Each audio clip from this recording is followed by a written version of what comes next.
नमस्कार, crime petrol dial 100 में आप सबका स्वागत है। आइए देखते हैं कल की कहानी का दूसरा और आखिरी भाग।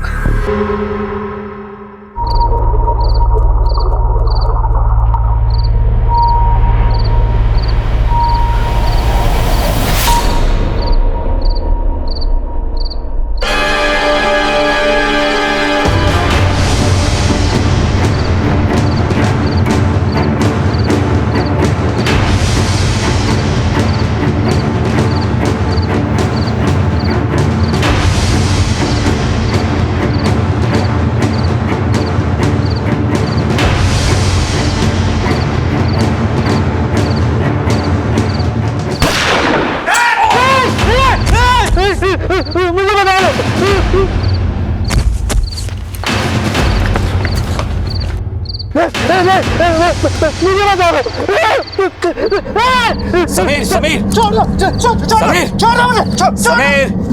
समीर उसको मार दिया हमने, उसको मार दिया है।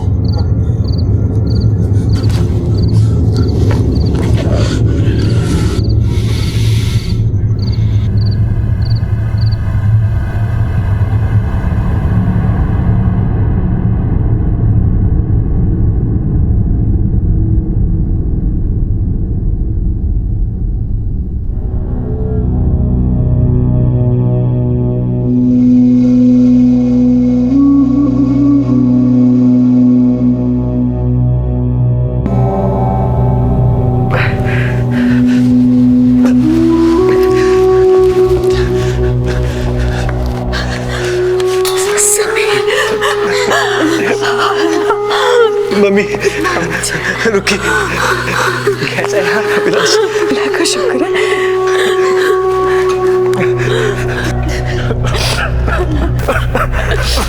मुझे माफ कर दे, मुझे माफ कर दे, मुझसे गलती हो गई, बहुत बड़ी गलती हो गई मुझसे।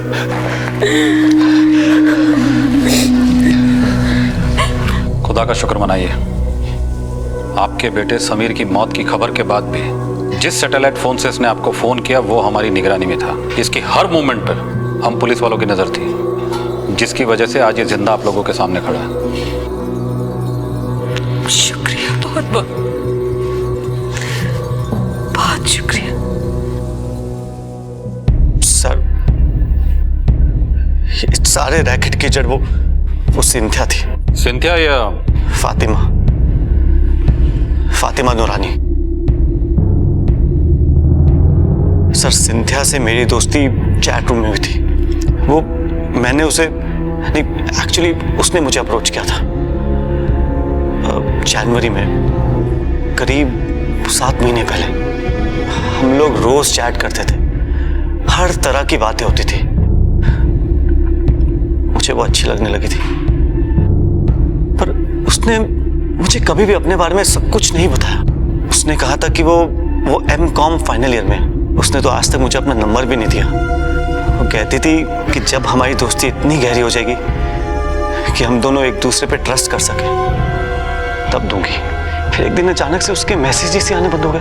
मैं बहुत परेशान हो गया था सर, मैं रात भर सो नहीं सका। फिर अचानक एक सुबह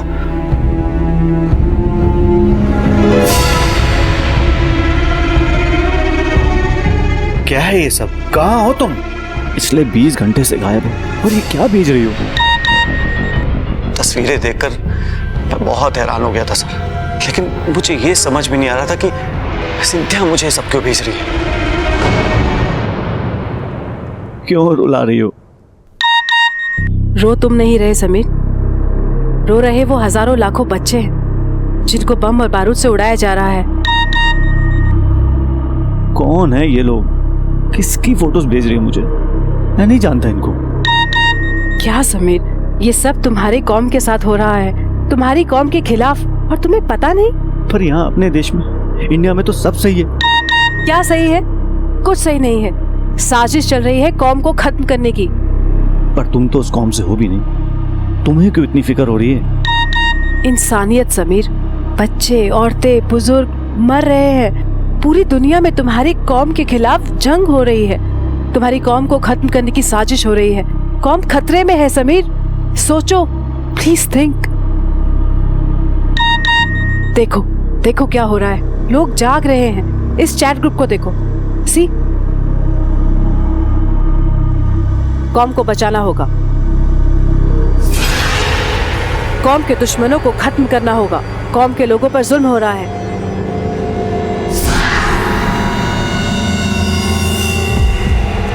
इस दुनिया में न जाने कितनी ऐसी चीजें हैं जिन्हें दूर से देखने पर सब कुछ सामान्य नॉर्मल सा लगता है, लेकिन जब उन्हें करीब से देखा जाता है तो बात उससे बिल्कुल विपरीत होती है। इंटरनेट की दुनिया, तेज रफ्तार कम्युनिकेशन की दुनिया, जानकारी का सैलाब।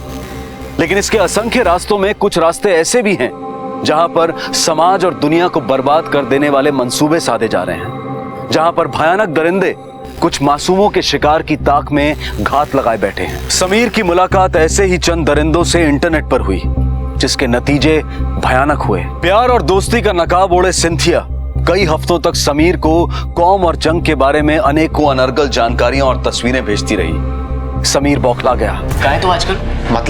मतलब है कि तू बिना बता क्लास से चला गया। अबे तू मेरा बॉस है क्या जो हर काम तुझे बता के करूंगा? समीर तू पागल हो गया क्या? देख, अगर कोई स्ट्रेस है तो मुझे। अरे सबसे बड़ा स्ट्रेस तो तुम लोग हो। हम लोग? लेकिन यहाँ पर तो सिर्फ मैं हूँ यार। देख, तू ना अपने काम से काम रख, और तुम लोग ये जो कर रहे हो ना वो सही नहीं है। हम लोग? सिंथिया की बातों का मुझ पर असर हो रहा था। मैं कॉम और जंग की बातों से इतना बहक गया था कि मैंने अपने कॉम के कुछ स्टूडेंट से कॉलेज में बात की। तू पागल हो गया समीर। कॉम अपनी जगह है, बट वी आर इंडियंस। अभी भी टाइम है, सुधर जा भाई, चल। देख अशरफ, तू है अकेला, है ना? और अकेले आदमी को मुंबई में घर नहीं मिलता। अगर तेरी फैमिली होती ना तो मैं चुटकियों में दिलवा देता। तू तो जानता है बम्बई की हालात, पेपर पढ़ता है कि नहीं? कौन आ रहा है, कौन जा रहा है, किस पे यकीन करें, किस पे नहीं करें, समझता है कि नहीं? तू टेंशन मत ले। ए बाबू, चाय ला। हाँ, ये ले चाय पी। और समीर, ले तू भी चाय पी ले। और देख, झूठी नहीं की मैंने। पर समझने में भूल वो नहीं मैं कर रहा था। तस्वीरें और सिंधिया की बातें सुन सुन के मेरे सर पे तो मानो शैतान सवार हो गया था। हर गैर कौमी मुझे मेरे कौम का दुश्मन नजर आ रहा था।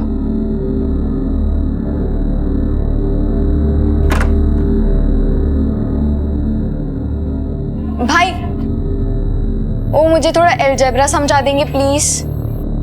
बाद में समझा दूं।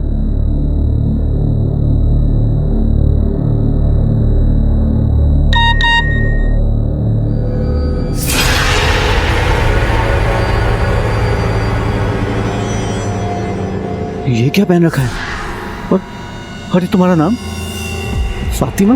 मैंने डिसाइड कर लिया है, मेरी लाइफ कॉम के लिए, कॉम की जंग के लिए। पर तू तो कैथोलिक है। मैंने कन्वर्ट कर लिया है, अब से मैं तुम्हारी कॉम की हूँ। जंग के लिए मुंबई, रिक्रूटमेंट अप्लाई है। जंग के लिए अपने मुंबई में भी रिक्रूटमेंट हो रहा है। देख लो, अपने मुंबई से ही 4 और हैं, 2 डॉक्टर्स, 1 MBA और 1 मैं। तुम? हाँ, हम सबको टीचर ने ही रिक्रूट किया है और टीचर ने ये लेटेस्ट फोटोज भेजे हैं।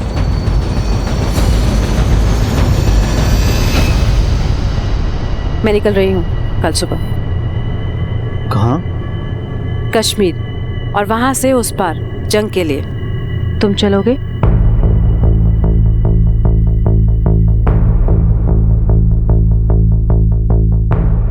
यस।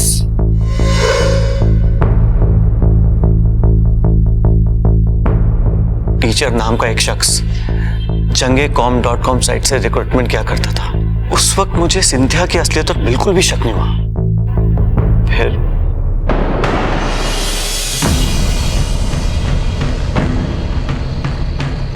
मुझे माफ कर देना मम्मी, माफ कर देना रुकी।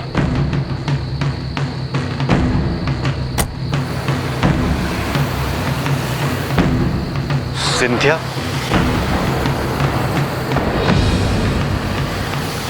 क्यों? चैट रूम की फोटो से शक्ल नहीं मिलती है?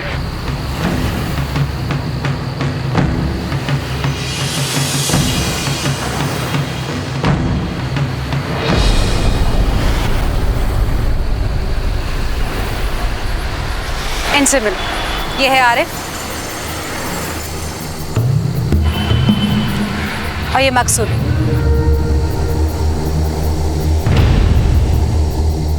तुम्हें याद है एक बार चैट रूम में मिले थे?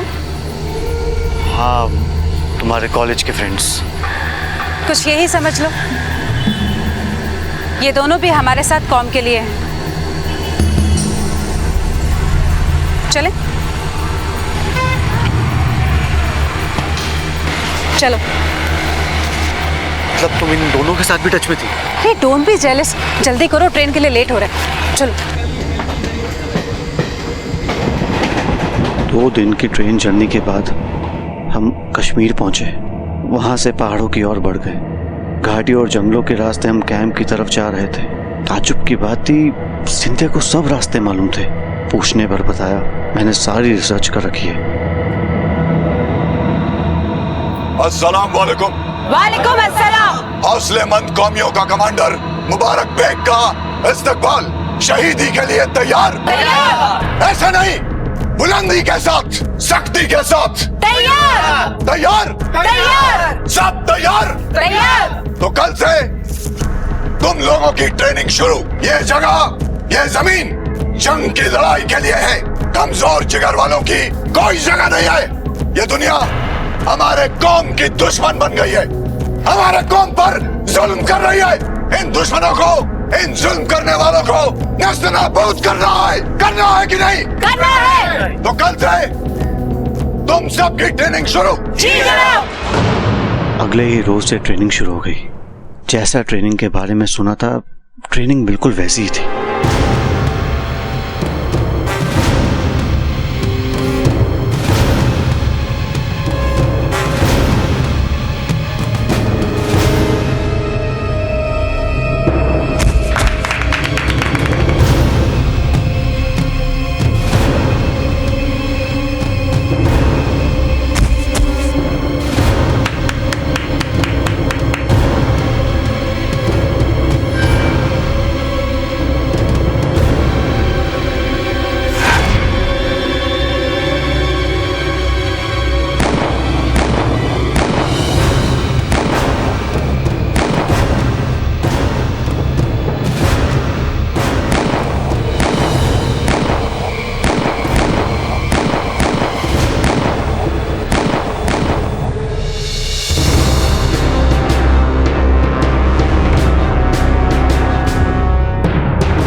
कईयों के तो पसीने छूट गए।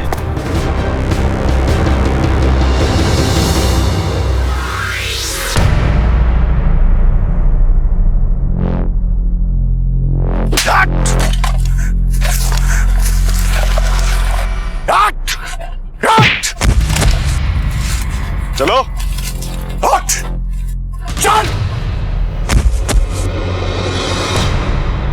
चलो, चल, बढ़ो आगे।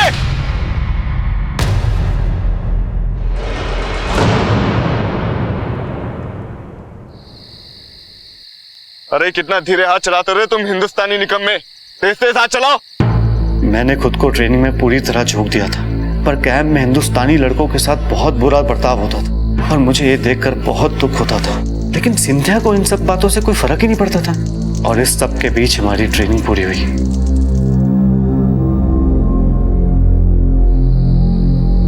तुम्हारा इनाम लो, इसे, ये तुम्हारे काम आएगी।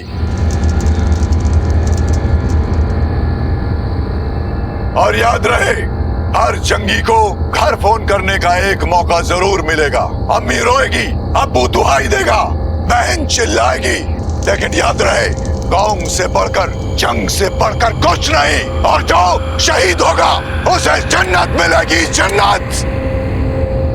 कौमी जंग जिंदाबाद! कौमी जंग जिंदाबाद! कौन बोल रहा है? सलाम वालेकुम मम्मी। कहाँ है तू? हाँ? कहाँ चला गया तू अपनी अम्मी को छोड़कर बेटा? जंग के लिए निकल रहा हूँ अम्मी। कौन सी जंग? कौम की जंग अम्मी। कैसी कौम? कौन सी कौम? क्या बोले जा रहा है तू? मुझे माफ कर देना अम्मी। अब तो जन्नत में ही मुलाकात होगी।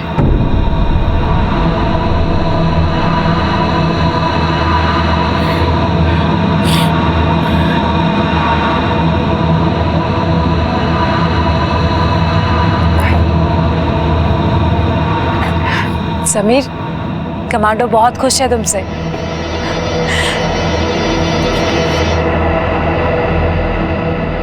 एक जानवर दूसरे जानवर का शिकार करता है अपनी भूख मिटाने के लिए, लेकिन इंसान ही एक ऐसा जीव है जो अपनों का शिकार इंतकाम, नफरत या किसी बदनीयत से करता है। समीर ऐसे ही वहशियों के बीच जा पहुंचा था। कौम के लिए जंग के बहकावे में आकर वो अपराध करने जा रहा था। इस पूरे खेल के पीछे की सच्चाई से वो अब तक अनजान था और उसके सामने था उसका पहला मिशन।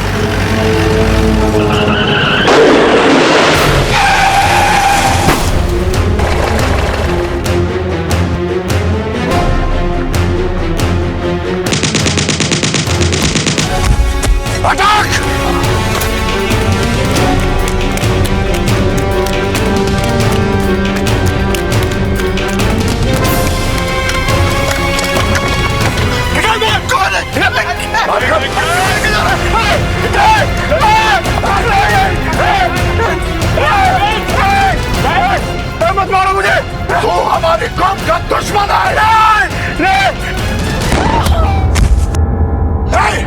देख गाड़ी में कौन है, देख।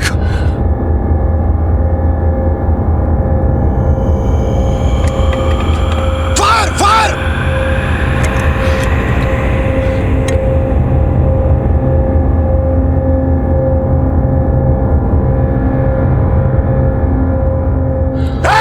गोली चला।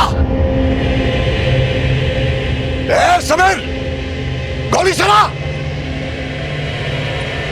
हिंदुस्तानी चूजे, तुझसे कुछ नहीं होगा। चलो।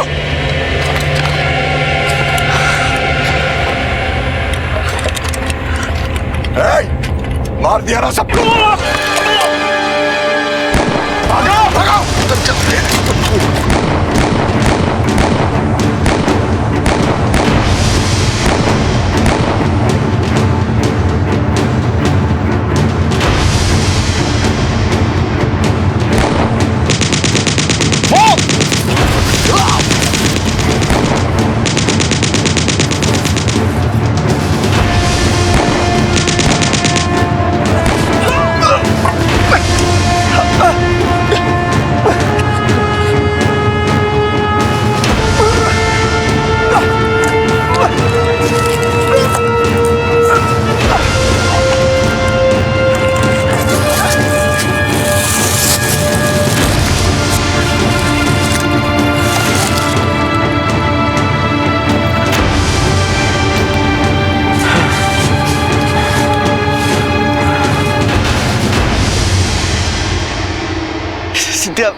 सब लोग मुझे छोड़ के चले गए।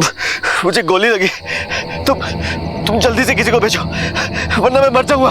अच्छा सुनो, एक काम करो, तुम जंगल के रास्ते कैंप में पहुंचो। और हाँ, अब मैं सिंथिया नहीं हूँ, फातिमा हूँ। और हाँ, किसी भी कीमत पे हिंदुस्तानी फौज के हाथों जिंदा मत पकड़े जाना, समझ गए तुम? Over and out. Cynthia, mission पर हिम्मत जवाब दे गई तेरी, हट गई हिंदुस्तानी चूजा। हथियार ले लो इसका। नहीं जनाब, मेरी सिर्फ टांग पे लगी। अब अगली बार देखना। और उस गाड़ी में मासूम बच्चा था जनाब। हट! साला, हमारी कौम पर जुल्म हो रहा है। वो बच्चा कल सांप बनकर हमारे कौम का दुश्मन बनेगा और ये जंगी कहता है उस मासूम पर गोली कैसे चलाएगा? कहां से पकड़ कर लाई हो इस हिंदुस्तानी पिल्ले को? कहां से?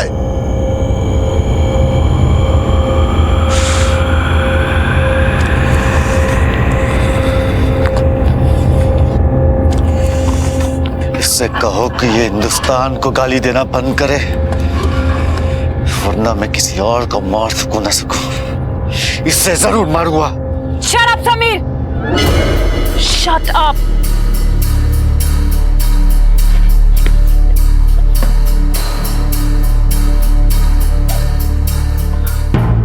कमांडर बात बात पे हिंदुस्तानी और हिंदुस्तान को गालियां दे रहा था। ये सुनकर मेरा खून खौल जाता था सर। मुझे लगने लगा कि वहां कुछ गड़बड़ है। ऐसा लग रहा था कि शायद मुझे समझने में कुछ भूल हुई है, लेकिन सच्चाई तो अब सामने आनी थी सर।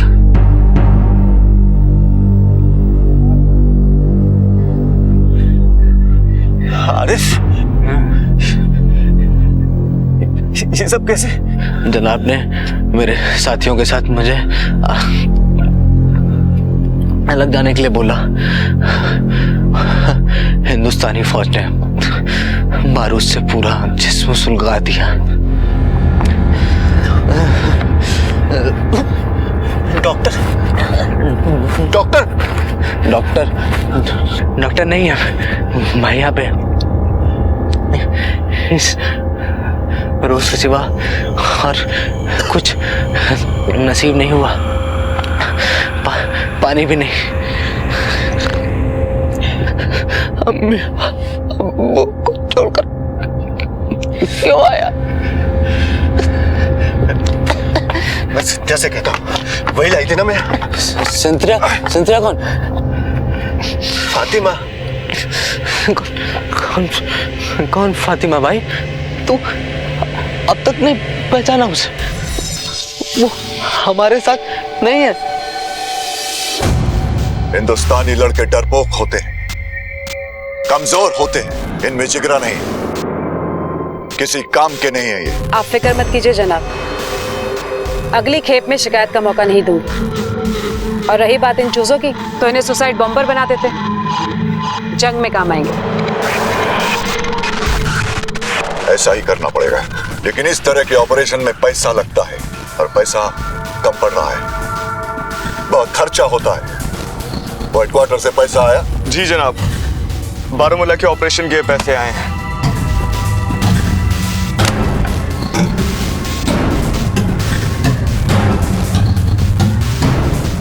ये लो फातिमा, ये तुम्हारा हिस्सा है। शुक्रिया जनाब। लेकिन याद रहे, अगली बार लड़के सही होने चाहिए। जी जरूर।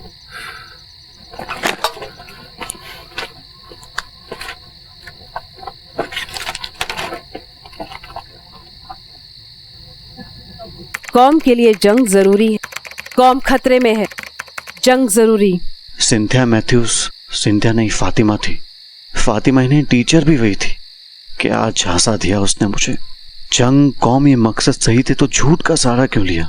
क्योंकि सच तो ये था कि मकसद और उससे जुड़े लोग दोनों गलत थे, खुदगर्ज थे और वैशी थे।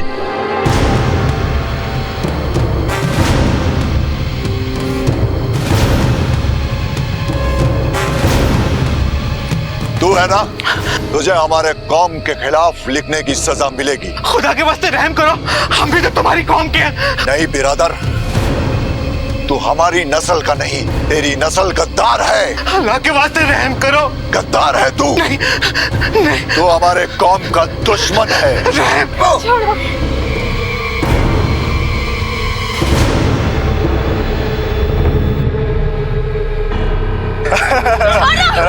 चलो चलो। ये क्या कर रहे हो तुम? ये गलत है। खुदा के वास्ते इन्हें छोड़ दीजिए भाईजान।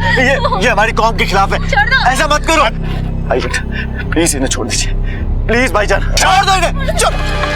जनाब, फौज आ रही है जनाब, सबको निकलना पड़ेगा। क्या बक रहे हो? कौन है वो गद्दार? जनाब ये नहीं पता। सब सामान निकालो, निकलो यहाँ से। जनाब लेकिन कैंपेन में जो बीमार लोग हैं उनके क्या करें? अरे मार डालो सबको। ठीक है जनाब। सामान निकालो, सामान निकालो जल्दी। चलो चलो।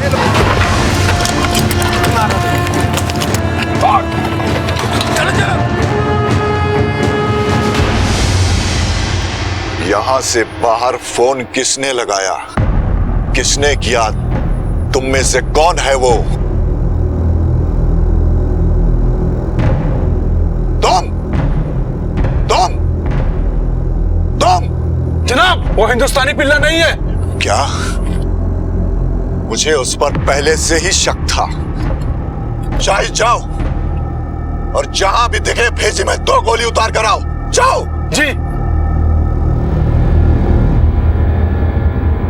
उसके बाद मैं किसी तरह छुपते छिपाते बड़ी मुश्किलों का सामना करते हुए कई दिनों बाद मुंबई पहुंचा। पर मुझे क्या पता था यहाँ मुंबई में भी कमांडर का आदमी मेरी जान लेने का इंतजार कर रहा होगा।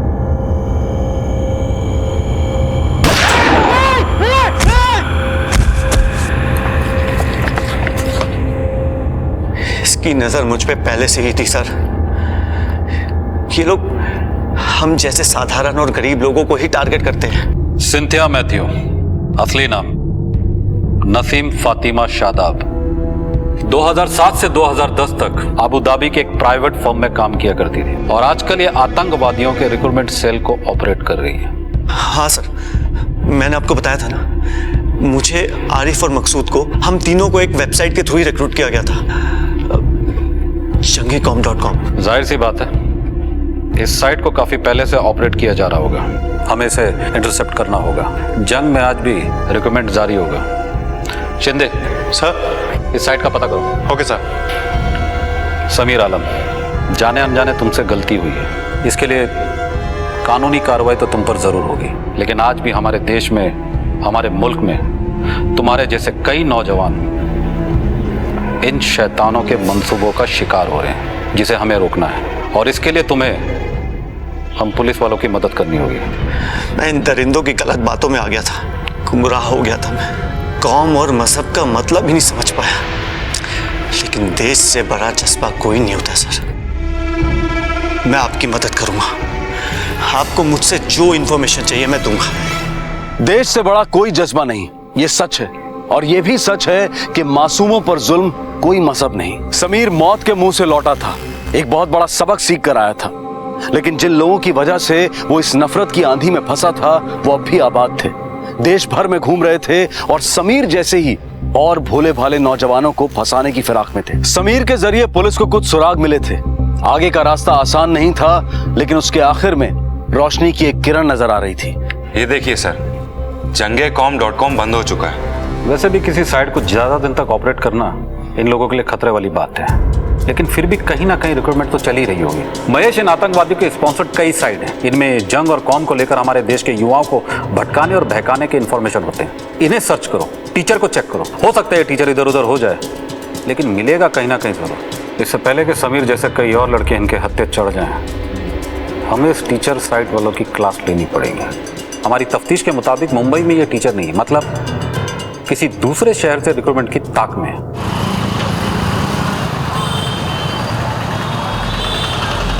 प्लीज प्लीज हेल्प कर दीजिए, प्लीज। भाई साहब रुकिए ना, भाई साहब मदद कीजिए। भाई रोको प्लीज प्लीज प्लीज। सर देखिए तो सही सर। रुकिए please please please please please. Ma'am please ma'am देखिए ना, उनका एक्सीडेंट हो गया, बहुत खून बह रहा है। प्लीज हेल्प कर दीजिए ma'am. Yeah sure, why not. Thank you, चलिए आइए ma'am, please thank you so much ma'am. Oh shit, please thank you ma'am, thank you so much. आपका नाम क्या है? मेरा नाम निखत नियाज।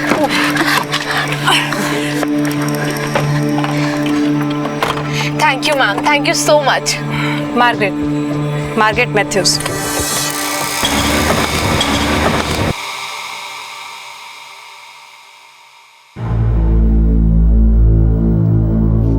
चिंता की कोई बात नहीं है, अब ये बिल्कुल ठीक है। Thank you so much doctor. Thank you doctor. Are you student? Yes, final year BBA। Oh very nice. और आप क्या करते हैं? मैं एक NGO चलाती हूँ। वैसे आई लाइक योर स्पिरिट और बहुत पब्लिक माइंडेड हैं आप। वैसे आप लोगों के ही दम पे चलता है हमारा NGO। आप आएंगे हमारे NGO में? जरूर आऊंगी। मैम, इस पेशेंट का बिल बन गया है, आप पेमेंट कर दीजिए। हाँ श्योर, दिखाइए आप। Okay no problem. मैं अभी पेमेंट करके आती हूँ। टीचर की तरकीब एक बार फिर से मंसूबे साध रही थी। नया नाम, नया हुलिया और नई इंटरनेट साइट के जरिए शहर लखनऊ में मार्गरेट उर्फ टीचर ने न सिर्फ निकत को बल्कि 2 और नौजवानों को अपने नापाक मकसद की ओर बरगला लिया। और फिर वो दिन भी आ गया जब पूरी तरह से ब्रेन वॉश होने के बाद ये नौजवान किसी तथाकथित जंग के लिए तैयार हो गए। जंग जरूरी, कौम की सलामती के लिए, कौम के दुश्मनों को खत्म करने के लिए। हमें क्या करना चाहिए? तुम भी जंग में शामिल हो जाओ। पर मेरे अब्बू तो बोलते हैं कि कोई भी मजहब नफरत नहीं सिखाता। कौम के दुश्मनों का खात्मा जरूरी है। देखो ये तस्वीरें।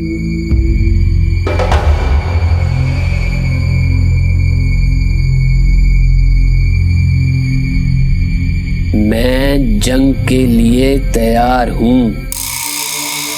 मैं भी। माजिद? मैं भी। हाय मार्गरेट, सॉरी, फातिमा भी। ईमेल आया है टीचर से, मैं जंग पे जा रही हूँ।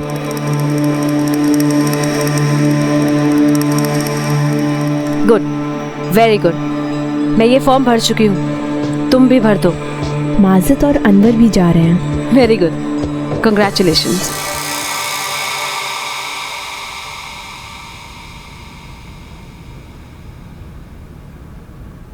अरे बस अभी तक एक ही रोटी खा रहे हैं आप?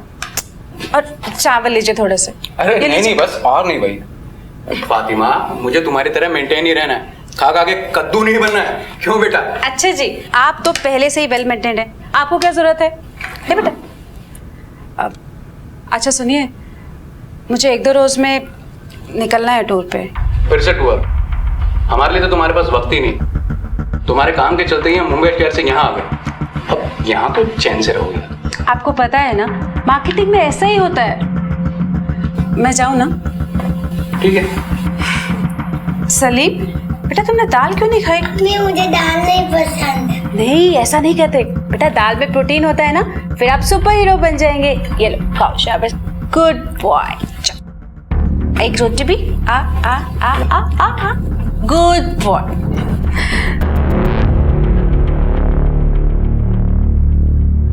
कहाँ थी बेटा? तुम्हारे अब्बू कब से तुम्हें बुला रहे हैं, तुम्हारी चाय भी ठंडी हो रही है। आओ बेटा, बैठो बैठो, इधर बैठो। कैसी चल रही है तुम्हारी MBA एंट्रेंस की तैयारी? बेटा एक बात याद रखो, तुम्हारा एक ही टारगेट होना चाहिए, IIM। मुझे नहीं करना IIM से MBA। क्यों नहीं करनी?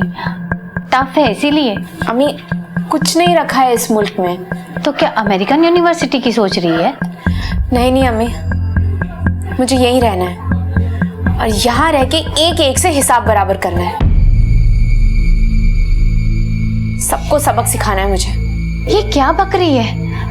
हिसाब बराबर सबक? हमारी कौम पे जुल्म हो रहे हैं अम्मी, हमारी कौम खतरे में है। कौन सी कौम बेटा? आप जानबूझ के अनजान बन रहे हैं। देखिए अपनी चारों तरफ दुनिया में क्या चल रहा है। सारी दुनिया में हमारी कौम के खिलाफ जंग छिड़ गई है।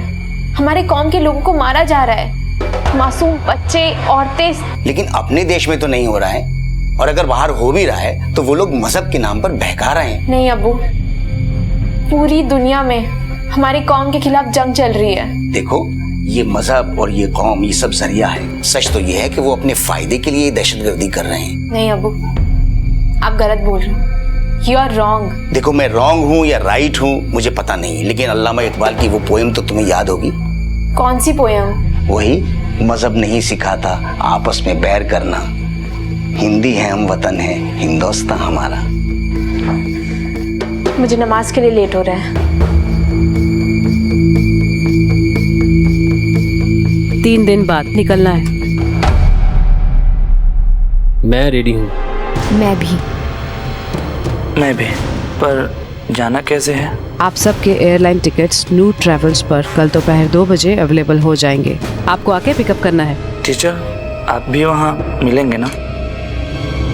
जंग के लिए सब तैयार? तैयार। तैयार। मैं भी।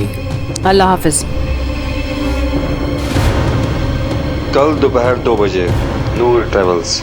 कल ही पकड़ लेते हैं सबको। नहीं अमित, कल शायद टीचर नहीं आएगा क्योंकि उसने चैट का जवाब नहीं दिया। हो सकता है ये वही टीचर हो जिसकी हमें तलाश है।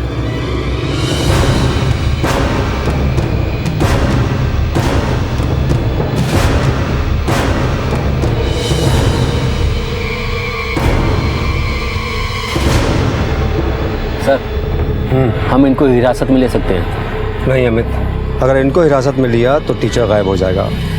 हो ना हो वो भी यहीं कहीं है और इन पे नजर रखे हुए हैं।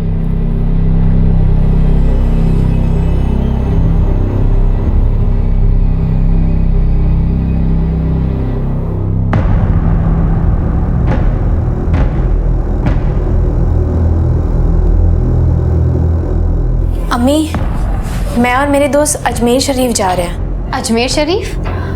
कब? कल जा रहे हैं। कब तक लौटेगी? अम्मी, जाते जाते ना मैं छोटा बैग ले जाऊंगी। अरे पर सुन तो।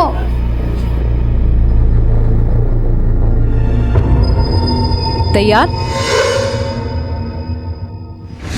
तैयार। सुबह की फ्लाइट है। पासपोर्ट और वीजा एयरपोर्ट पे मिल जाएगा।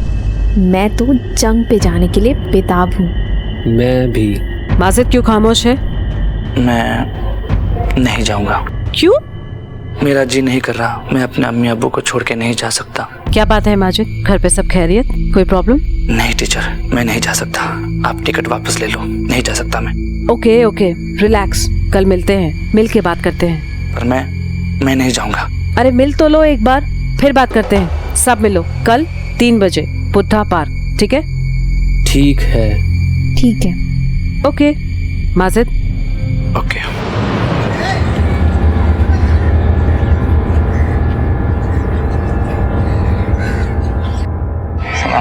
सलाम वालेकुम। वालेकुम अस्सलाम। माजिद तो आ गए लेकिन टीचर नहीं आए अभी तक। आते होंगे। लेकिन हम उनको पहचानेंगे कैसे? वो अपनी पहचान खुद बताएंगे। आपको कैसे पता? मुझे पता है। उन्हें पहचानने की जरूरत ही नहीं पड़ेगी। क्या मतलब तुम्हारा? मतलब अभी बताता हूँ। हाँ आ जाइए।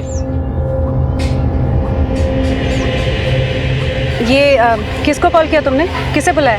टीचर को। टीचर को? हाँ।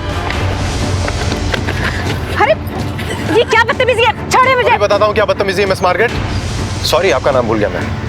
मिस सिंथिया कि मिस फातिमा नूरानी? बहुत सारे तो नाम है आपके। एक और नाम ये इनका। अच्छा, टीचर। क्यों? पर पुलिस को किसने बुलाया? मैंने बुलाया क्योंकि मेरा सिर्फ एक ही नाम है, Majid Fazal, assistant sub inspector UP police. एक मुसलमान हूं और एक सच्चा हिंदुस्तानी भी। ले चलो इन सबको। चलो। अरे चलो चलो। अरे बहुत भाग चुकी मिस फातिमा नूरानी, बस अब नहीं।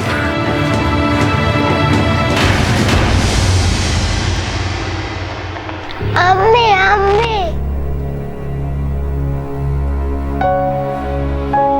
पुलिस के साइबर क्राइम इन्वेस्टिगेशन डिपार्टमेंट ने प्रॉक्सी साइट्स यानी कि आतंकवादियों द्वारा चलाई जा रही साइट्स की हूबहू नकल की साइट्स के जरिए गुमराह किए जा रहे नौजवानों का पता लगाया, उनकी धरपकड़ की।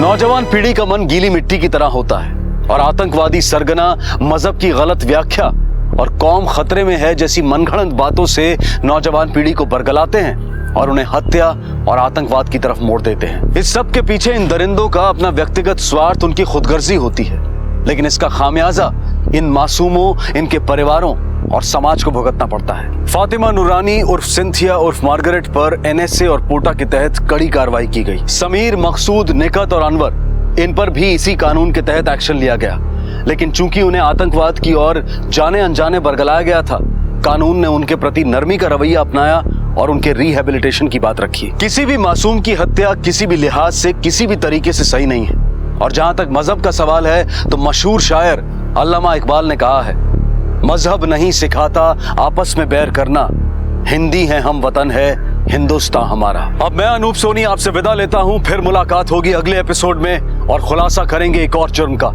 तब तक अपना और अपने परिवार का ख्याल रखें और देखते रहें क्राइम पेट्रोल डायल 100। सबक एक को सीख हम सबको। जय हिंद।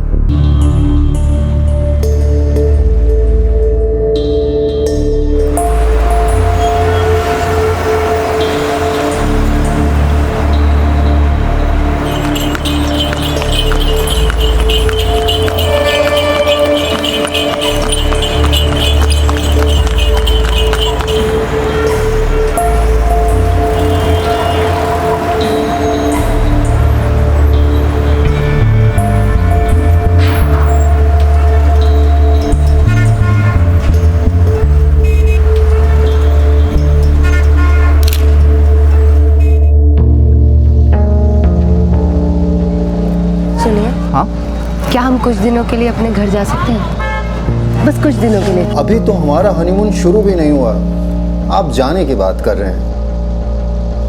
आज की रात के लिए हमने एक खास जगह चुनी है, आपके साथ कुछ खास पल बिताने को।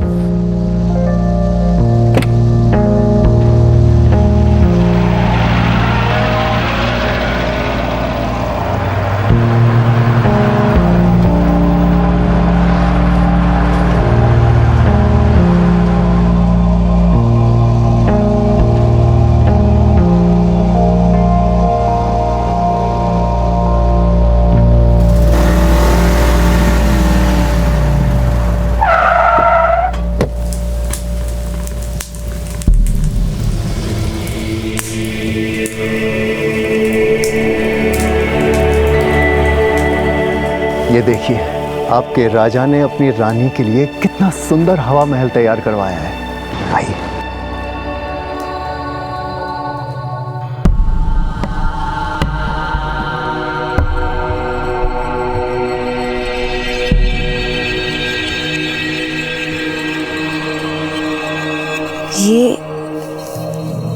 ये क्या है? राजा की रानी को एक छोटा सा तोहफा। आप जल्दी से ये ड्रेस पहन कर आइए।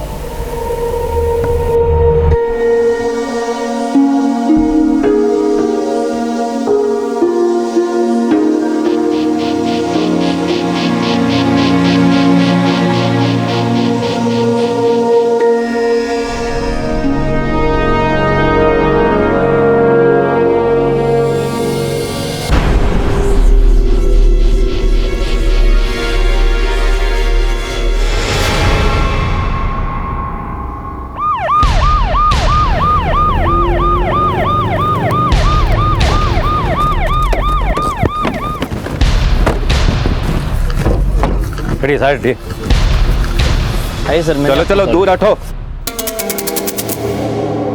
ओ तो ये माजरा है। आदित्य, एक काम करो, लाश को पोस्टमार्टम के लिए भेजो और इस कमरे की अच्छे से तलाशी लो। इस आदमी के बारे में सारे डिटेल्स चाहिए। इस आदमी का नाम क्या था? सर इन्होंने अपना नाम विपिन बताया था। आज ही रात उन्होंने वाइफ के साथ चेक इन किया था। वाइफ? वो क्या है? पता नहीं सर, इनको इन हालत में देखने के बाद हमने पूरा रिसोर्ट देखा पर उनका कहीं पता नहीं चला।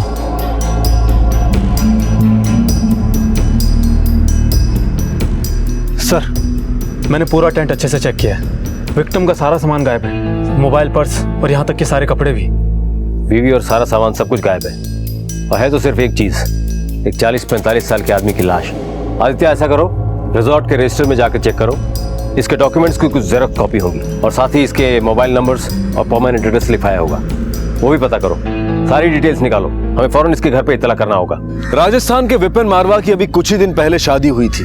अपने जीवन का एक लंबा पड़ाव अकेले पार कर चुके विपिन मारवा की खुशी का ठिकाना नहीं था। लेकिन इससे पहले कि वो इन खुशियों को यादगार बना पाते, किसी ने उनकी हत्या कर दी और उनकी हत्या के तुरंत बाद उनके साथ जयपुर घूमने आई उनकी पत्नी भी गायब हो गई। क्या विपिन मारवा की मौत और उनकी पत्नी का इस तरह से गायब हो जाना एक सोची समझी चाल थी? क्या इन दोनों घटनाओं के बीच में कोई संबंध था? कौन था वो शख्स जो विपिन मारवा पर नजर रखे हुए था? क्या विपिन मारवा की मौत एक हादसा था या फिर एक साजिश?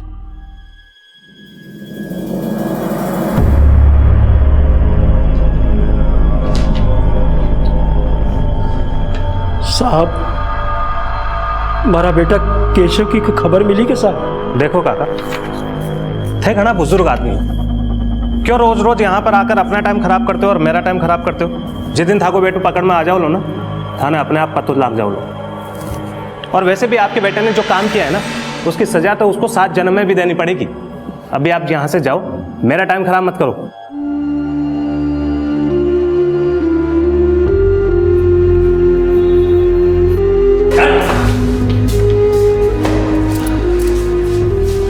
क्या हुआ?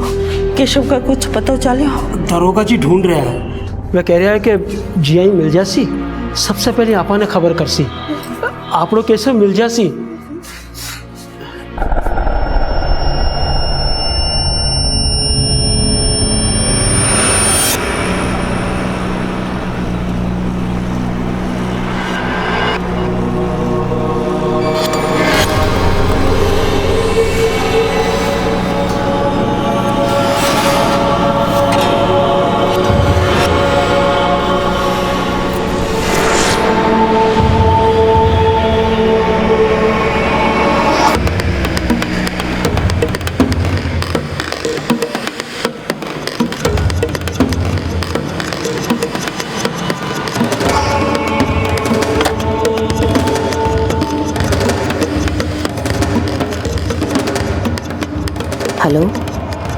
मैं यहाँ पहुँच चुकी हूँ।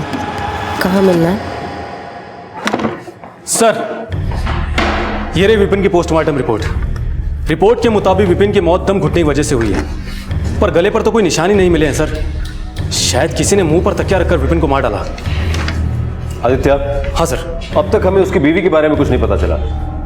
रिजॉर्ट के सीसीटीवी फुटेज का क्या हुआ? सर मैंने चेक किया, पूरे रिसोर्ट में कहीं भी सीसीटीवी नहीं है जिसके जरिए हमें उसकी बीवी के बारे में कुछ पता चलता। रिसोर्ट के अंदर रात में रुके लोगों से और नाइट शिफ्ट के स्टाफ से मैंने पूछताछ की थी, किसी ने उसका चेहरा देखा ही नहीं था सर। रिसोर्ट के रजिस्टर में विपिन ने पता क्या लिखवाया? सर अजमेर।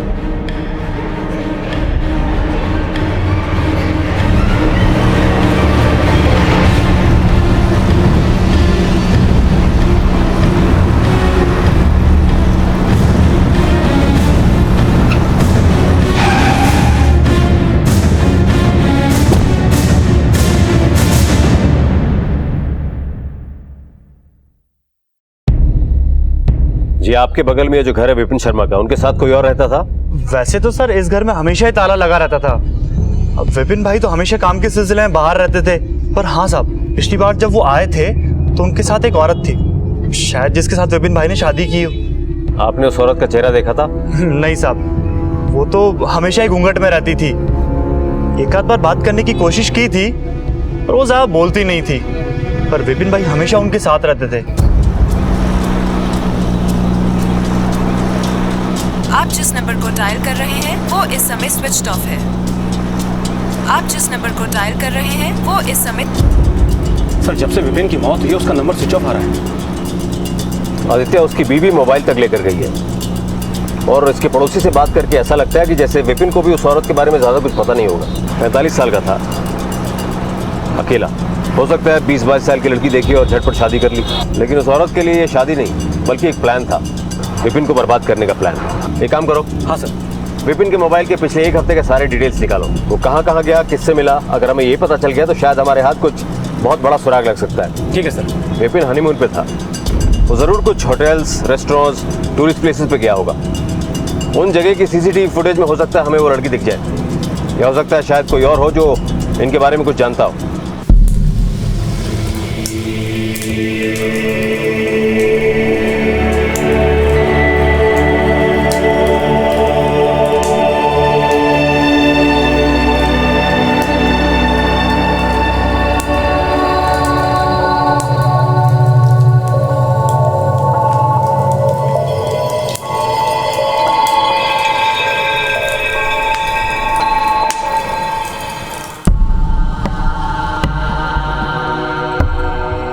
जब पहली बार तुम्हें देखा था ना, तभी तय कर लिया था कि शादी करूंगा तो सिर्फ तुमसे ही।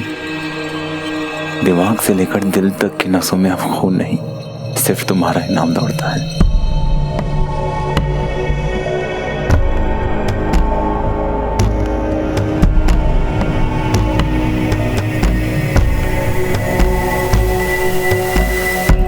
हाँ ठीक है, ओके थैंक्स। सर विपिन का मोबाइल जयपुर में एक्टिव था, लोकेशन हवा महल, अल्बर्ट हॉल जैसे एरियाज थे। फिर उसके बाद वो रिसोर्ट गया। हवा महल के लोकल पुलिस वालों ने हमें बताया है कि हवा महल के पास में एक शॉप है जिसके सीसीटीवी फुटेज में उन्हें कुछ ऐसी फुटेज मिली है जिसमें विपिन के साथ जो लड़की थी वो साफ दिख रही है। फौरन उस सीसीटीवी फुटेज को मंगवाओ। ठीक है सर।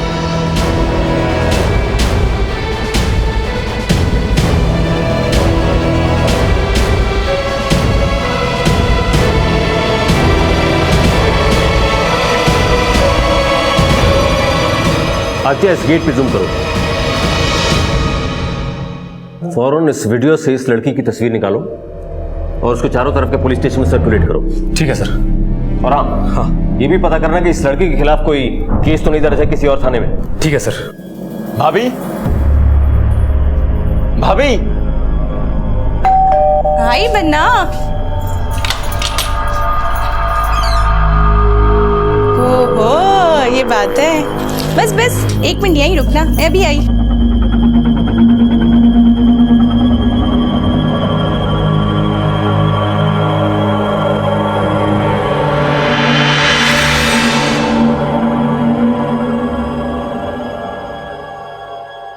अपना दाहिना पैर आगे बढ़ा के इस कलश को गिराओ और घर में गृह प्रवेश करो। इतनी खूबसूरत दुल्हन कहाँ से चुरा लाए बन्ना? भाभी चुराया तो इसने था, पहली मुलाकात में मेरा दिल। अच्छा सिरोही में पहली बार मिला इससे। अच्छा। जब वो प्रॉपर्टी वाले काम से गया था।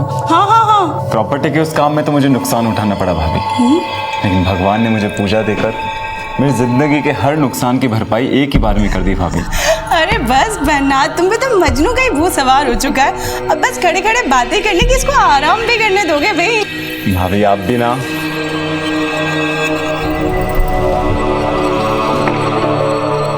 सर, राजवाड़ा पुलिस थाने से खबर आई है कि उस लड़की का नाम काजल है, जिसने कई लोगों को लूटा है और बचा हुआ सामान बटोर कर फरार हो गई है। और सर, सबसे इंपॉर्टेंट बात तो ये है कि इसने अपने पहले पति की भी हत्या की है।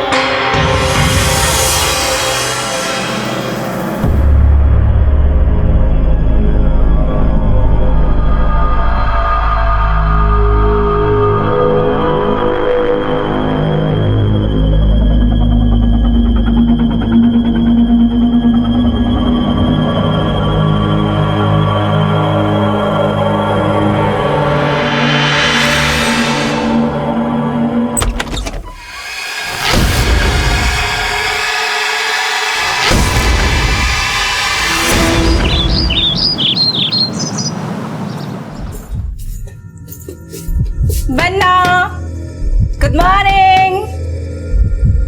अरे बन्ना उठ भी जाइए।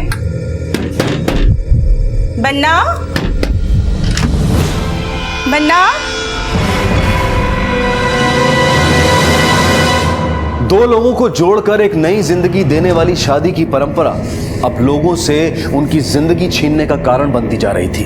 इन सभी केसेस में अलग अलग नाम तो सामने आए थे, लेकिन इन सब के पीछे चेहरा एक ही था। आखिर कौन थी ये काजल जो लोगों को अपना शिकार बना रही थी, और कौन था ये शख्स जो लोगों को इतनी बेरहमी से मौत के घाट उतार रहा था? इन सारे सवालों के जवाब रजवाड़ा में जयपुर पुलिस का इंतजार कर रहे थे।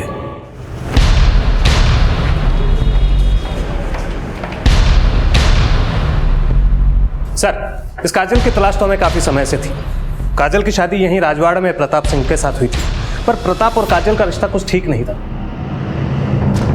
प्रताप उसके साथ में शारीरिक संबंध बनाना चाहता था, पर काजल को उसमें जरा भी दिलचस्पी नहीं थी। एक दिन काजल अपने घर से बाहर निकलती है, पर प्रताप को उस पर शक था, जिसकी वजह से वो काजल का पीछा करना शुरू करता है। और पीछा करते करते वो पास ही के जंगल में जा पहुंचता है।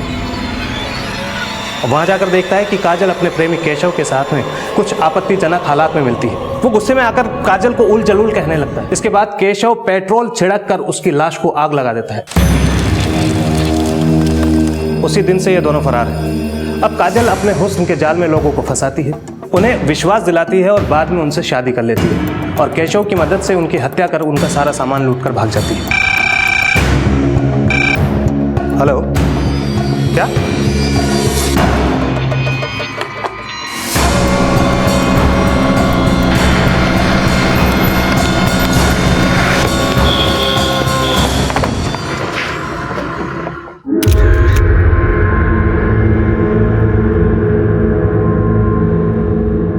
बालकनी का दरवाजा खुला हुआ है, इसका तांडव तो बढ़ता ही जा रहा है। आदित्य। Yes sir. उस लड़की की फोटो है तुम्हारे पास? हाँ। दिखाओ।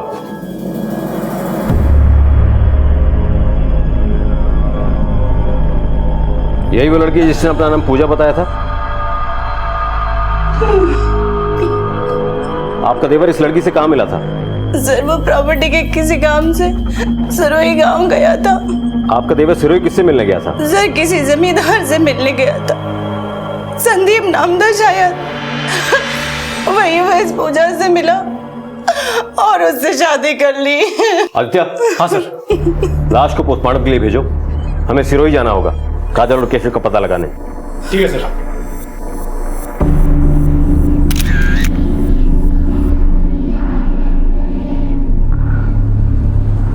गौर से देखिए इस लड़की को। ये लड़की लोगों को पहले अपने प्यार के जाल में फंसाती है और फिर करती है शादी और फिर बना डालती है सुहाग रात को मौत की रात। इस कुकर्म में इस लड़की का साथ देता है इसी का बॉयफ्रेंड। अगर कहीं भी ये लड़की दिखाई दे तो इसके भोलेपन में ना फंसे, बल्कि नीचे दिए गए नंबर पे फोन करके पुलिस को सूचित करे।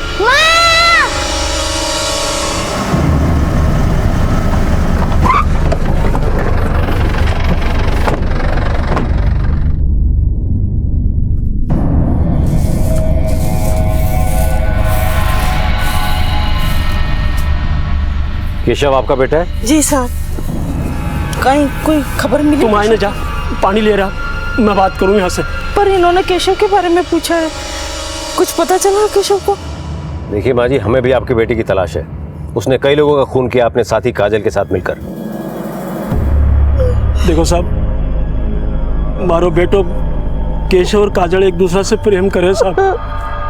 मैं कोई मंदिर में जाकर शादी कर ली साहब, क्योंकि काजल का घरवाला है ना साहब, बेबी की शादी केशव से करवा में आनाकानी कर रहा है साहब। उसने कभी आपसे मिलने की कोशिश की या कभी फोन किया? अगर फोन करते या मिलते तो मैं थाना का इतना चक्कर थोड़ी काटता साहब। मानो तो इतना ही पता है कि कड़े दूर शहर में चला गया साहब, अपनी नई जिंदगी की शुरुआत करवाना। फिर साहब एक दिन मैं देखो कि वो प्रताप के साथ शादी कर रही है साहब। प्रताप एक नंबर को सूदखोर है साहब, और भी को बाप मंगत साहब, वो भी एक नंबर को सूदखोर है। घना पीसा भरो पूरा परिवार है पीसा है साहब। हाँ ये तो मैंने पता है साहब कि प्रताप से भी कोई नातो ही हो साहब। नाता?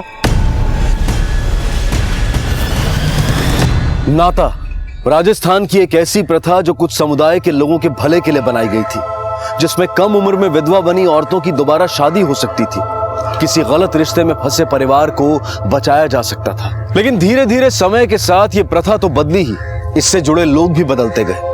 आज भी ऐसे कई गांव हैं जहां बेधड़क इस प्रथा के नाम पर औरतों की खरीद फरोख्त की जाती है। हमारे देश में ऐसे कई राज्य हैं, कई समुदाय हैं जिनकी अपनी अलग अलग मान्यताएं हैं, प्रथाएं हैं, और इनकी शुरुआत इंसानियत की भलाई के लिए ही की गई थी। लेकिन कुछ लोग ऐसे होते हैं जो हर अच्छे काम में गलत मकसद ढूंढ ही लेते हैं, और ऐसा ही कुछ देखने को मिला इस केस पे। सिरोही गांव के माने सब लड़का का घरवाला है ना सब, वह पीसा देर अपनी मनपसंद की लड़की से शादी कर सके साहब। फिर वह जी भी उम्र की लड़कियों ने साहब 20 में शादी कर ले साहब। अయ్యా प्रताप और काजल को भी नातो हो साहब। साहब एक दिन एक आदमी मार कर आयो, केशव ने प्रताप को खून कर दियो। प्रताप को खून कर दियो साहब केशव। अब मारो बेटो खूनी कोनी साहब। साहब माँ का घर के माने तो खाने पीने में भी शुद्ध शाकाहारी है साहब। माँ के घर में तो मच्छर मारो भी पाप है साहब। मारो बेटो कोई को खून को नहीं कर सके साहब। देखिए कई बार जो दिखता है वो होता नहीं है, और जो होता है वो दिखता नहीं है। इसी होने और दिखने के फर्क को पहचानना हमारा काम है, और आपका बेटा जो कर रहा है एक बाप होने के नाते आप सुन नहीं सकते, और कानून की नज़र में सब एक है। जिस दिन आपका बेटा हमारे हाथ आ गया उस दिन कानून का फंदा उसके गले में होगा। साहब मारो बेटो निर्दोष है साहब, मैंने छोड़ दो साहब। चलो साहब मारो बेटो निर्दोष है साहब, मैंने छोड़ दो। मारो बेटो निर्दोष है साहब। आप उठिए, चलो।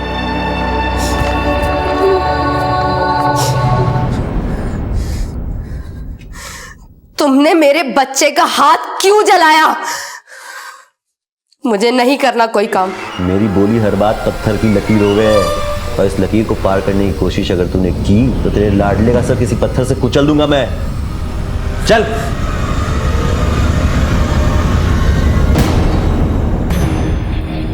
काका किसी संदीप को जानते हैं आप लोग जानते हो किसी संदीप को? भाई साहब ये जमींदार संदीप का घर कहाँ होगा? कौन संदीप?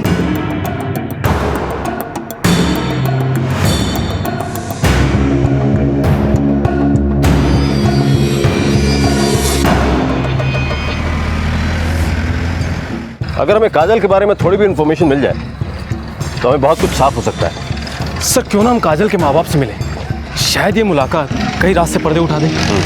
चलो।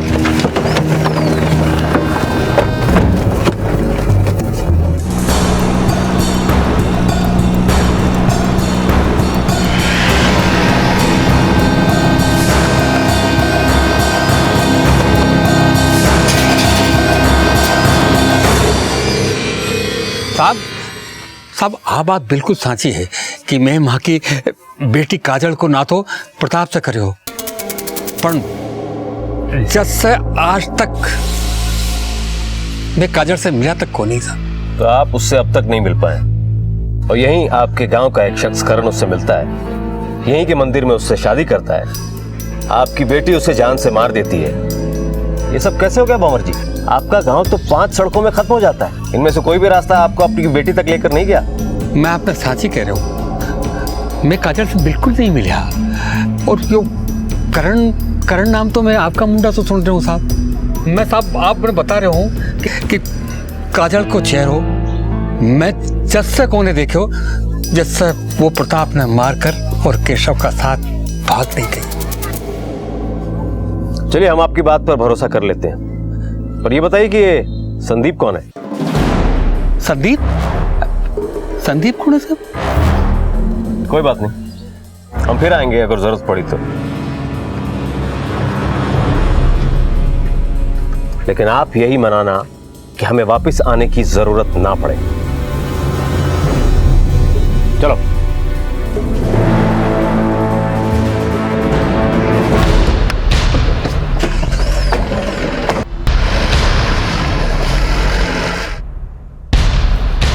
झांको, पुलिस वाला आया था। मैं थाने कह रहा हूं कि थोड़ा दिनों के वास्ते शांत हो जाओ। बड़े बड़े धमाकों के पहले छोटी मोटी चिंगारियों पे ध्यान नहीं देते। अब तक जो मिला वो तो फुलझड़ी थी, इस बार ऐसा खेल होगा कि पूरी दिवाली मनेगी दिवाली। ये मौका हमारे हाथ में ना हमारी किस्मत में आया है, इसे मैं ऐसी तरह जाने नहीं दूंगा। हाँ साहब, इंतजाम हो गया है, छोरी बहुत चौखो है, ख्याल रखेगी थारो। ऐसी लड़की की जरूरत है मुझे। हाँ भाई, वैसे ही ढूंढी है जैसे थारो को चाहिए थी। बाकी आप नाते के पैसे का इंतजाम रखो, जल्दी उसे लेके आपके गांव आता हूँ। अरे जल्दी से जल्दी आ जाओ, पीसा तो तैयार ही पड़ा है, चिंता क्यों करो हो। पैसे और लालच की नींव किसी भी रिश्ते को खड़ा नहीं होने देती, बल्कि उसे खोखला बना देती है। अक्सर कुछ लोग रिश्तों को बनाने से पहले इस ताक में रहते हैं कि आगे बनने वाले रिश्तों से वो कैसे मुनाफा कमा सकते हैं, और वहीं अगर ऐसे लोगों के हाथों में नाता प्रथा जैसी व्यवस्था लग जाए तो अंजाम बहुत भयानक हो सकते हैं। इस व्यवस्था का दुरुपयोग यहां भी हो रहा था, लेकिन कौन थे वो लोग जिनका चेहरा अभी सामने आना बाकी था, पर बहुत जल्द इस केस की सारी परतें खुलने वाली थी। ये ले जाओ, पेपर तैयार करवाओ।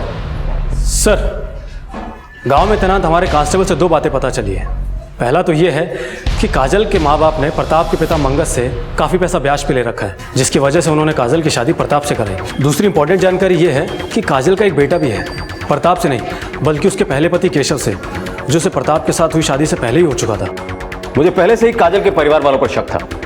मुजरिम के साथ साथ उसे बचाने वाला भी बराबर का भागीदार होता है। वक्त आ गया है, इस जुर्म से उनकी भागीदारी खत्म की जाए।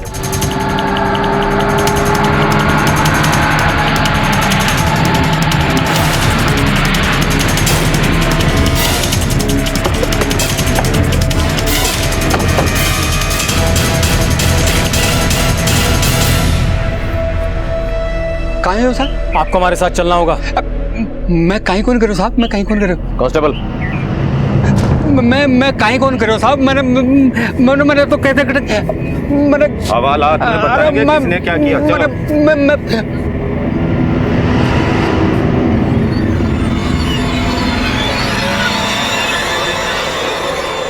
उम्र ज्यादा है आपकी, तजुर्बा भी ज्यादा होगा, इसलिए मैं नहीं चाहता कि आप जरा भी झूठ बोलें और आपको दर्द भी ज्यादा हो। इसलिए जो भी पता है बिल्कुल सच सच बताओ। अपनी बच्ची ने बचावा का रखे थे, माँ बाप कहीं नहीं कर सके साहब। मैं काजल ने शहर से वापस बुला लिया। केशव का साथ रहता हुआ 2 साल हो गया था। वो केशव का साथ खुश कौन हुई, मैंने पता लगे केशव से उनका एक बच्चों भी है। मेरी उन्हें प्यार से समझाया कि बेटा केशव और बी का साथ गुजारा हुआ दिन भूल जा और प्रताप सो नयो ना तो कर ले, जिससे मारो कर्जो उतर जाए। मने तो इतने बेरो है साहब कि केशव प्रताप ने मारकर जला दियो साहब और काजल ने अपने सागे ले गयो साहब। हमें इतने पता है साहब ये के आगे मने कहीं कौन बेरो साहब। तुम्हारी बेटी की वजह से कईयों ने अपनी जिंदगी से हाथ धोया। अब तक वक्त और किस्मत दोनों तुम्हारी बेटी का साथ दे रहे थे, लेकिन कानून ना वक्त को मानता है ना उसके हाथों में किस्मत की लकीर है जिसके आगे वो झुक जाए। तुम लोग जा सकते हो।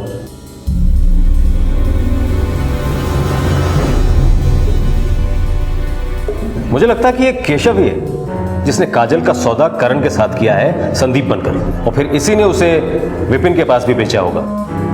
मुझे पूरा डाउट है कि हर बार केशव ही काजल को बेचता है और नाते के पैसे ले लेता है और फिर जानबूझकर उन लोगों को मार देता है ताकि काजल उसके पास वापस आ जाए, जिससे वो अगला खेल खेल सके। सर मैं एक काम करता हूँ, सारे विक्टिम्स की कॉल डिटेल चेक करता हूँ। जैसे इन सबके बीच में काजल एक कॉमन कड़ी है, वैसे ही शायद हमें कोई कड़ी या कोई नंबर मिल जाए जो हमें इनके गिरबान तक पहुँचा दे।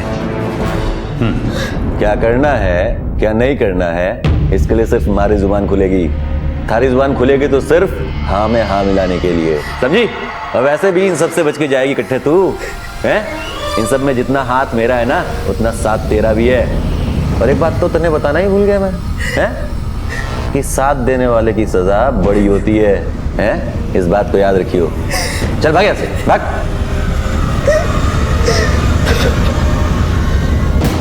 अच्छा ठीक है, हाँ मैं बात करता हूँ। ठीक है अभी रखता हूँ फोन। ठीक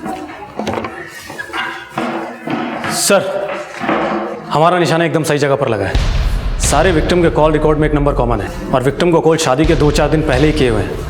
हालांकि बातों की ड्यूरेशन बहुत ज़्यादा नहीं थी। आदित्य, कई बार बड़ी बड़ी बातें कम शब्दों में ही की जाती। इस वक्त वो मोबाइल कहाँ है? सर अभी नंबर स्विच ऑफ है। इस नंबर का एड्रेस निकलवाओ और इस नंबर और इस फोन के IMEI नंबर को ट्रेस करने की कोशिश करो। ठीक है सर। बेटा,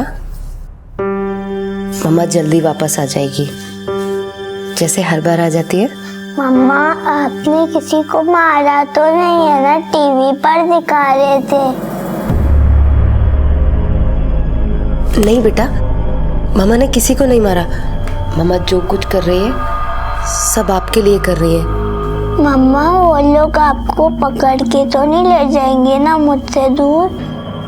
नहीं बेटा, मामा को कुछ नहीं होगा।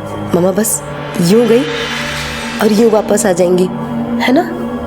तब तक आप बैठ करके टीवी देखो।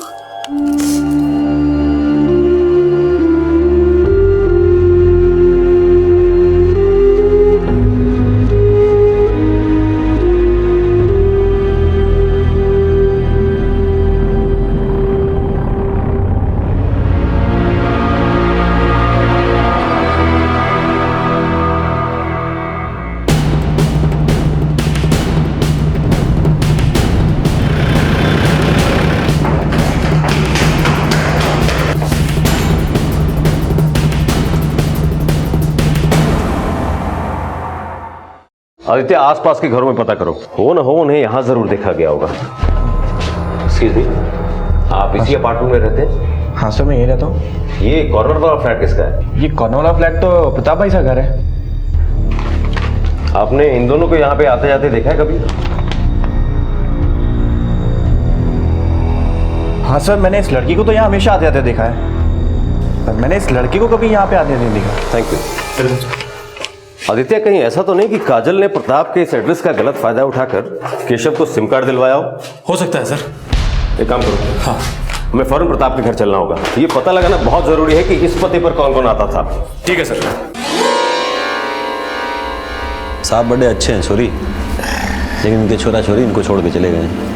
अब इस हवेली का और इनका ख्याल थारे पर रखना है।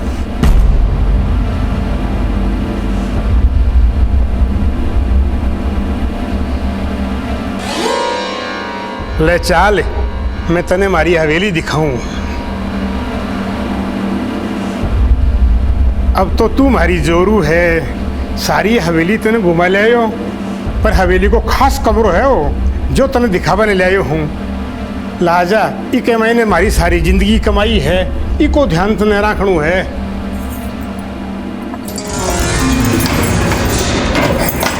आ हमारी जिंदगी कमाई है।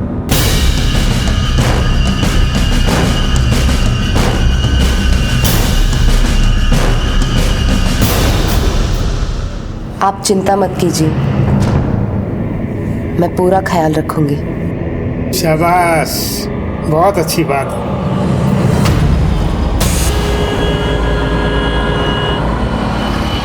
आदित्य, ये दूसरा आदमी कौन होगा काजल के साथ जो? आदित्य, हाँ सर, फौरन उस पड़ोसी को फोन लगाओ।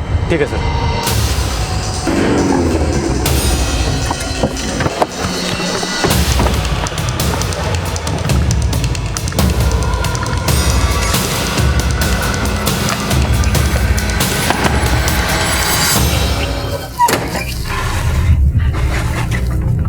अरे इंस्पेक्टर साहब, आपके बेटे प्रताप के जयपुर वाले घर पे कौन कौन आता जाता था?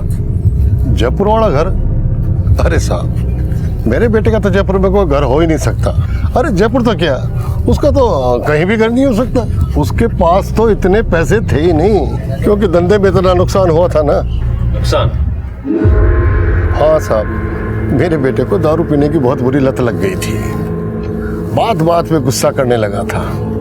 उसकी इसी आदत के कारण उसकी शादी नहीं हो रही थी, तो भी मैंने काजल से उसकी शादी करवा दी। उसके घर वाले भी इसलिए तैयार हो गए थे कि मैंने सोचा उनका कर्जा माफ कर दूंगा। मैंने सोचा था साहब शादी के बाद सुधर जाएगा। अरे क्या जरूरत थी उस केशव से उलझने की, आखिर मार दिया ना उस केशव ने मेरे बेटे को। गौर से देखो, यही आदमी था? हाँ साहब, यही आदमी था वो। एक बार फिर से सोच लो, पक्का याद है? हाँ साहब, पक्का यही था वो आदमी।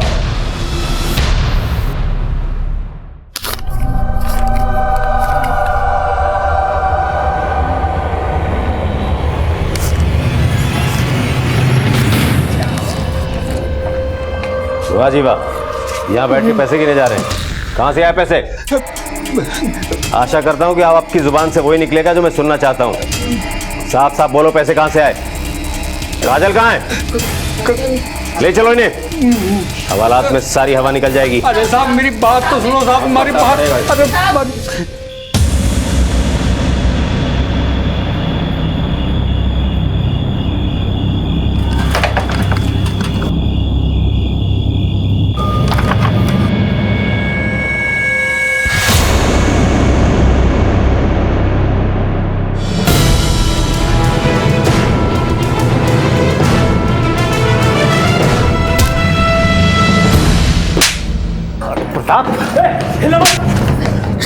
तू है या तेरा भूत है ये? सबकी नजरों में तो तू बोल्ड हो चुका है। अब मैं तुझे अपनी बैटिंग दिखाता हूं। ले जाओ इन दोनों को। चल। और आपको शादी का ज्यादा शौक चढ़ रहा है। आपके इस शौक ने आज आपकी जिंदगी ले ली होती अगर हम वक्त पे नहीं पहुंचते। आगे से कोई भी गलती करने से पहले 10 बार नहीं 100 बार सोचिएगा, क्योंकि हर गलती का संबंध 100 से है। 100 नंबर याद है ना? तू तो बड़ी चालाकी से अपना काम कर रहा था। वो तो तेरी किस्मत थोड़ी खराब निकली। उस सीसीटीवी फुटेज में जैसे ही मैंने तेरा चेहरा देखा। आदित्य, इस गेट पे जूम करो।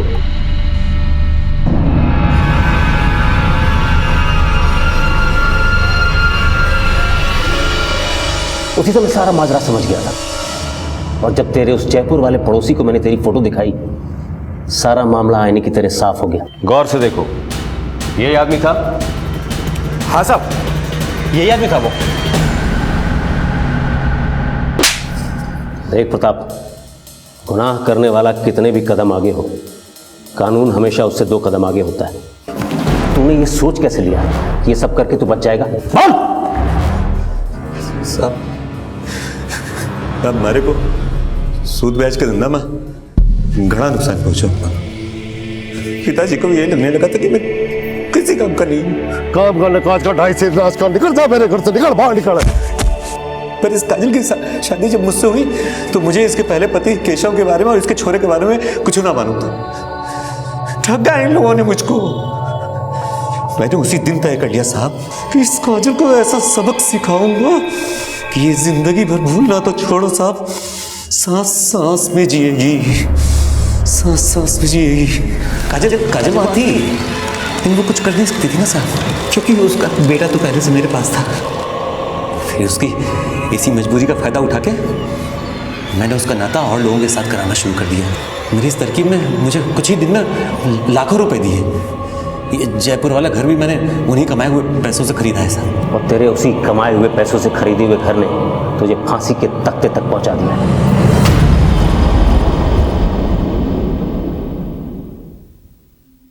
साहब,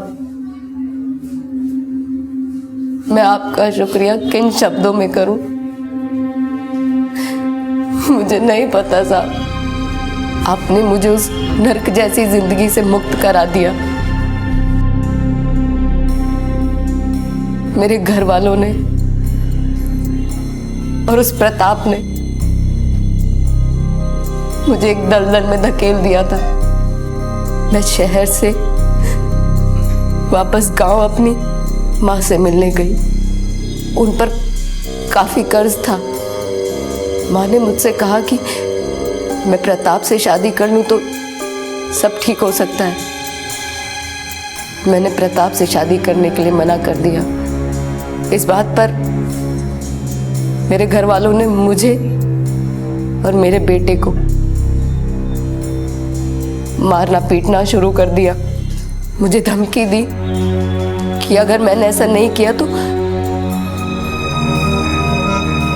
मेरे बेटे को मार डालेंगे। मेरे पास कोई रास्ता नहीं था। मुझसे कहा कि प्रताप से शादी के बाद मैं चाहूं तो केशव के पास वापस जा सकती हूँ। मैंने प्रताप से शादी कर ली। एक दिन मैं केशव से मिली।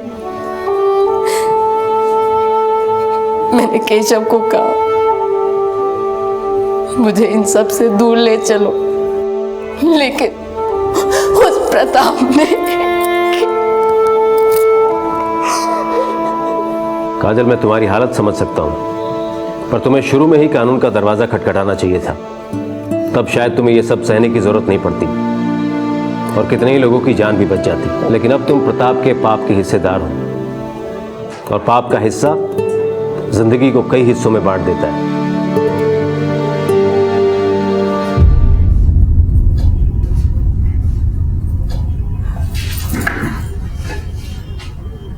काजल, हम तुम्हारे बच्चे का पूरा ख्याल रखेंगे, उसे अच्छी शिक्षा देंगे, पर ये देखने के लिए तुम नहीं होगी, क्योंकि ये सारी बातें पुलिस को ना बताकर तुमने कहीं ना कहीं प्रताप का साथ दिया है। इस साथ में भले ही तुम्हारी रजामंदी ना हो, पर कानून की नजर में तुम भी एक मुजरिम हो। हवलदार, बेटा, खूब पढ़ना लिखना, खूब बड़ा आदमी बनना। जब आप बड़े हो जाओगे ना तो अपनी मम्मा को लेने आना।